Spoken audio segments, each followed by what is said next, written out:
Hola, bienvenidos a este séptimo video, donde vamos a ver el tema de cálculo de esfuerzos debido a propio peso del suelo. Después, cuando pasen a ingeniería geotécnica, van a seguir viendo el tema, pero ya desde el punto de vista debido a una sobrecarga, cómo calcular y sumárselo a esto que vamos a determinar en esta sesión, ¿no? Aquí vamos a tener dos tipos de caso. Uno, que va a ser este primero, donde no tengamos en cuenta el fenómeno de capilaridad, cosa que en el siguiente sí se va a tomar en cuenta, sobre todo en el diagrama de esfuerzos debidos al agua.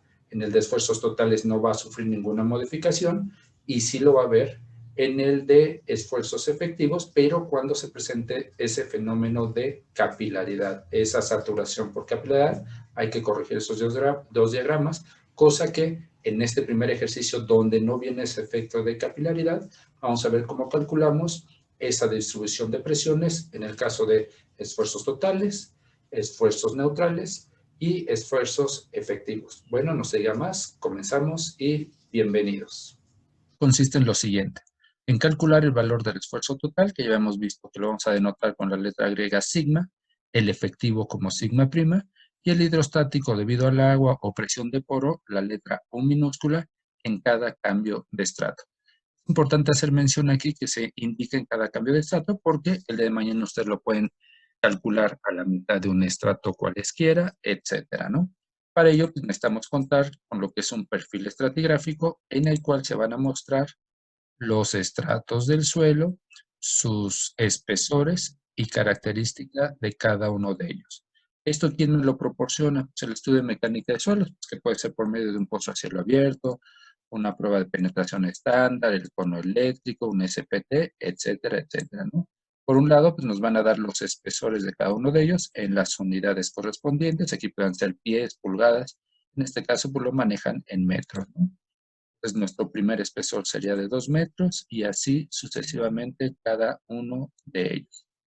Después de esto, pues, sería interesante saber qué tipo de suelo hay en los estratos, que en este caso en el primero pues, se trata de una arena bien graduada, en el segundo de una arena mal graduada. También lo vimos en su tema respectivo, que los suelos de grano grueso, como son las gravas y las arenas, la siguiente letra pues, tiene que ver con efectos de graduación. Puede estar bien o mal graduado. En este caso no aceptaría el ponerle una H o una L porque carece de todo sentido el decir que una grava o una arena estuviera de baja o de alta plasticidad.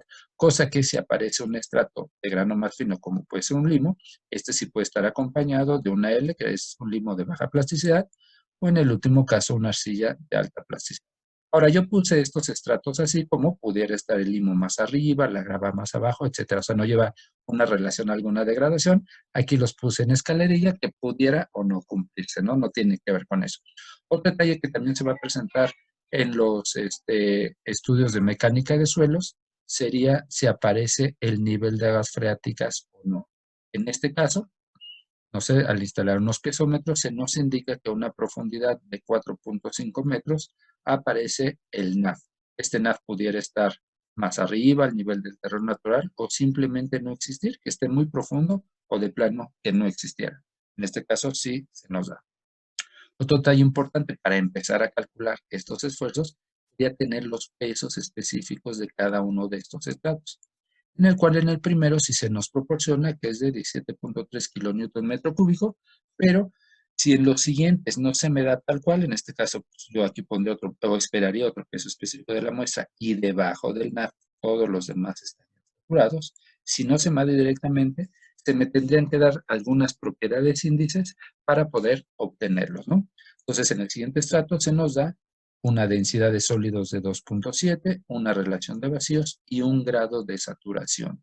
Obviamente aquí no está 100% saturado porque el NAF no está arriba, está por debajo de él, en el cual en el siguiente ya se nos da un contenido de agua del 220%, una densidad de sólidos respectiva, y aquí sí ya esperaremos que este suelo y el de abajo, que es el limo y la arcilla, estuvieran saturados. Este suelo se puede saturar por capilaridad, pudiera ser también ese efecto que lo vamos a ver en el siguiente ejercicio. Por último, se nos da una porosidad de 0.78 y la densidad de 258 para el último estrato. Pues ahorita lo que corresponde es sacar los pesos específicos de cada estrato, obtención de estos pesos específicos, cosa que en el primero, bueno, pues simplemente lo repetimos, porque ese ya lo tenemos, pero no sé si a lo mejor aquí yo le hubiera añadido que pudiera ser para el examen, no sé, dame estos esfuerzos y demás en libra pie cuadrado, pues habría que convertirse a libra pie cuadrado y estos obtenerlos en esas unidades. Ah, no, sabes que ahora lo necesito en tonelada metro cúbico. Ah, perdón, estoy hablando de los pesos específicos, ahí sí fue un error, no libra pie cuadrado, sería libra pie cúbico, para el caso anterior que comenté, tonelada metro cúbico, gramo centímetro cúbico, etcétera. En este caso vamos a dejarlo en estas unidades, kilonewton metro cúbico. Ese es el comentario de libra pie cuadrado porque ya estaba pensando en el cálculo de los esfuerzos, ¿no? Los esfuerzos sí son unidades de presión, las unidades de pesos específicos va al cubo. Bueno, entonces aquí hay que recordar que fue de caso de nuestro primer parcial, que casi se les decía, dado un grado de saturación, una relación de vacíos y su densidad de sólidos, obtenga una expresión para obtener el peso específico de la muestra con estas letras. En este caso, para este parcial, ya no es necesario que hagan los diagramas. Eso fue para el primer parcial. En este caso, lo que harían es tomar netamente la fórmula y aplicarla, ¿no? Entonces, la fórmula que me involucra estas tres letras para obtener el peso específico de la muestra es esta. Y esta se obtuvo en su momento dado cuando se vio el ejercicio respectivo, ¿no? Entonces, ojalá si tuviéramos ahora otra expresión para un suelo saturado donde se involucre el contenido de agua W y la densidad de sólidos, que también se obtuvo en las primeras unidades, que era esta, ¿no? 1 más W entre W más 1 entre SS. Si se dan cuenta aquí, esta es la ventaja de sacar los pesos específicos del agua, tenerlos de un solo lado, porque también se hizo el comentario que estos valores que están entre paréntesis y lo que está abajo son números adimensionales.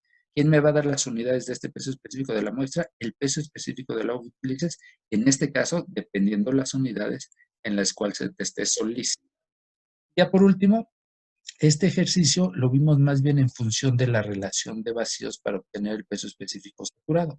Cosa que también, y eso lo vimos en clase, cómo obtener directamente una expresión del saturado, pero en función de la porosidad de N y la densidad de sólidos. Eso lo vimos en clase. Y nos quedaba así, N más 1 menos N por SS por gamma W. Entonces, en la siguiente lámina, pues vamos a reacomodar otra vez todos estos valores, pero ya con sus pesos específicos ya obtenidos en kilonewton metro cúbico, que ahorita van a aparecer de este lado, ¿no? Entonces, si yo sustituyo aquí estos valores y de la forma correcta, me va a dar el siguiente peso específico, que en este caso es de 3.32, el que corresponde al suelo de la arena mal graduada. Esto sí se les deja a ustedes que lo comprueben. ¿Cómo lo pueden comprobar? Sustituyendo estos valores en esta expresión, les debe dar aproximadamente este valor y así sucesivamente con los dos siguientes, ¿no? El 1217 corresponde al suelo que es un limo de baja densidad. Sustituyendo estos valores correctamente en esta expresión, aproximadamente también les da este valor. Y por último, el de la arcilla, su peso específico es de 13.21, tomando en cuenta la porosidad y la densidad que se nos proporciona. Una vez que ya tenemos todos los pesos específicos, empezaremos a calcular el esfuerzo total, el efectivo y el debido al agua. Entonces, en esta siguiente lámina, lo que me voy a traer a continuación va a ser los perfiles, pero aquí ya no sus propiedades índices, sino ya calculado lo que son sus pesos específicos respectivos, ¿no? Vamos a obtener el esfuerzo total, el efectivo y los debidos al agua. Y sería bueno, pues, hacer un pequeño diagramilla donde vayamos poniendo primero el cambio de estrato por medio de líneas horizontales. Es como que extrapolar esta parte hacia el lado derecho. Otro detalle sería poner líneas verticales para indicar dónde van a estar los esfuerzos totales, los efectivos y los debidos al agua. Y otra cosa muy importante, independientemente del lugar que ocupen en estas líneas, es bien importante poner en qué unidades vas a obtener, ya aquí va a quedar como presión. Aquí son pesos específicos que al multiplicarse por sus espesores respectivos, ya va a dar unidad de presión. Entonces, si multiplico kilonewton metro cúbico por su respectivo espesor en metros, me va a quedar kilonewton metro cuadrado, que es lo mismo que los kilopascales. Y aquí lo indico, ¿no? Aquí voy a poner los esfuerzos totales, aquí en medio los esfuerzos debidos al agua, la presión de poro, y por último los esfuerzos efectivos e indico en qué unidades me va a quedar este diagrama. Entonces, para obtener esta primera presión que es de esfuerzos totales, no es otra cosa más que, también se vio en clase, el peso específico de la muestra por el espesor. O sea, 17.3 por 2 es mi primera distribución de presiones que aquí voy a colocar y es lineal, ¿no? Esto corresponde a un valor aproximadamente de 34.6. Este valor, ¿cómo salió? Peso específico por espesor. Y así voy a sacar los que siguen, pero son acumulativos, lo cual quiere decir que serían 13.32 por 2.5, lo que me dé, le sumo el valor anterior para llegar al que va a aparecer a continuación, que es el de 67.9. Si yo aquí prolongo una línea vertical imaginaria, me queda un trapecio y un triángulo rectángulo. La base del triángulo rectángulo está dada por peso específico por espesor. Y obviamente el rectángulo, que es constante hasta este punto, pues sigue siendo 34.6, más la contribución de este estrato me va a dar 67.9. Y así le sigo. El siguiente estrato de manera similar, 12.17 por el espesor y le sumo el valor anterior, aproximadamente me va a dar 89.81, que todo queda esto para que ustedes lo estén comprobando. Por último, 13.21 por 2.9, otra vez si yo lo prolongo aquí por medio de un trapecio y un rectángulo, la base del triángulo va a ser 13.21 por 2.9, que si se lo sumo a este 89.81, que es un valor constante en este rectángulo, voy a llegar a 128.12. ¿Cómo lo entendemos físicamente? Pues si yo estuviera colocado a esta profundidad que está dada por esta suma de estos espesores hasta acá, el suelo que está en este nivel siente una presión de 128.12 kilopascales debido al suelo que está por encima de él. ¿Cómo sacamos la presión debida al agua? Pues es un poquito un cálculo más sencillo. Aquí ya no voy a utilizar el peso específico de ningún suelo porque esto es debido al agua. Entonces aquí voy a necesitar el peso específico del agua por el espesor. ¿Y a partir de dónde comienza? De donde esté el nivel de aguas freáticas. Y esto va a ser una distribución lineal con la misma pendiente, a diferencia de estos. Digo, aquí a pesar que pueda ser la misma pendiente por el dibujo, pues son pendientes diferentes porque son pesos específicos diferentes. O sea que aquí, como es un solo peso específico, aquí sí puedo amarrar que es una sola pendiente. Como obtengo a mi profundidad de 1.8, como que aquí comienza el cero. ¿Por qué? Porque aquí está el NAF. Entonces, de aquí para abajo va creciendo la profundidad. Entonces, para obtener este primer valor sería el peso específico del agua en las unidades correspondientes, que serían kilonewton metro cúbico, por 1.8. ¿Qué peso específico del agua voy a utilizar? El de 9.8. Si yo multiplico 9.8 por 1.8, me va a dar 17.64. ¿Cómo llego a este nivel? Pues de la misma manera como lo hice acá. Tendría que utilizar 9.8 por 2.9, que es el espesor, y le sumo el 17.74. Pero también como es el mismo peso específico, pues también puede hacer 9.8 por la suma de estos dos espesores, me va a dar directamente este valor, que lo hagan por un camino u otro, pues nos va a quedar como 46.11. Por último, el esfuerzo efectivo. El esfuerzo efectivo, y antes de eso hago un pequeño paréntesis, que el cálculo de esfuerzos totales, que es este diagrama, está dado por la suma de los esfuerzos debidos al agua más los esfuerzos efectivos. Ya de aquí se desprendió en clase que una de sus compañeras comentó, oiga, profe, si ya tenemos este diagrama y este de acá, pues ahora la diferencia de estos dos me daría el de efectivos. Sí, estoy de acuerdo. Pero también, pues como un ejercicio, pues no extra, sino también lo podemos sacar, como lo explicamos en la parte teórica, que cuando no hay agua, pues los esfuerzos totales son iguales a los efectivos. ¿Eso qué quiere decir? Como en estos primeros dos estratos no hay agua, para obtener sus respectivos valores sería ahí sí lo mismo que los esfuerzos totales. O sea, ¿cómo calculo en el esfuerzo efectivo de aquí hacia acá abajo? Como no hay agua, 17.3 por 2, ya lo había hecho, pues es 34.6, o sea, se va a repetir. ¿Y cómo llego al 67.9 como recordatorio? 13.32 por el espesor respectivo, que es 2.5, y le sumo el anterior, me da 67. Ahora, imagínense que no tienen ni el total ni los debido al agua.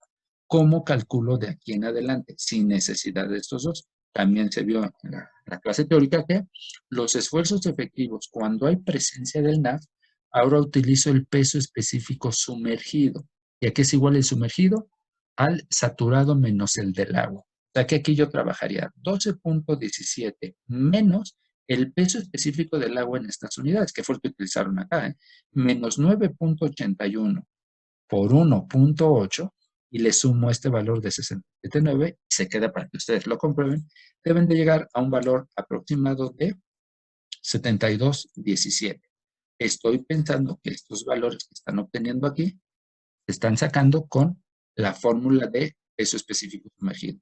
¿Cómo termino mi diagrama? De la misma manera. Como aquí tengo que utilizar un peso específico sumergido, ¿por qué? Porque está el nivel de aguas freáticas aquí. Entonces, todo de aquí para abajo ya no utilizas el gamma sat, sino el gamma sumergido.